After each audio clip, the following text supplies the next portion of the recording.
દરોડા દરમિયાન નકલી લાઇઝોલ ફ્લોર ક્લીનર, હાર્પિક અને સનસિલ્ક શેમ્પૂનો મોટો જથ્થો મળી આવ્યો હતો. આરોપી પાસે માલના વેચાણ સંબંધિત કોઈ અધિકૃત દસ્તાવેજો ન હતા.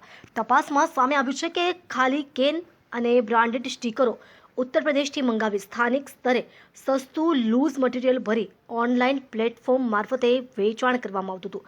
પોલીસે સંબંધિત કંપનીઓને જાણ કરી છે અને આ આંતરરાજ્ય નેટવર્કમાં અન્ય વેપારીઓ તેમજ ઉત્તર પ્રદેશના સપ્લાયરોની સંડોવણી અંગે વધુ તપાસ શરૂ કરી છે.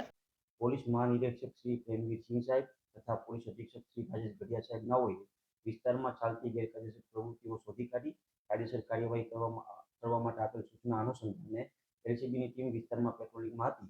તે દરમિયાન મળેલ માહિતીના આધારે ઝોલવા ગામની સીમમાં આવેલ શિવ પેલેસ શોપિંગ ખાતે રેડ કરતા અલગ અલગ બ્રાન્ડની કંપનીના શંકાસ્પદ આધાર પુરાવા વગરના ક્લીનર અને શેમ્પૂનો 13 લાખ ઉપરાંતનો જથ્થો મળી આવેલ, જે જથ્થો જપ્ત કરવામાં આવેલ છે અને આગળની કાયદેસરની કાર્યવાહી હાથ ધરવામાં આવે છે.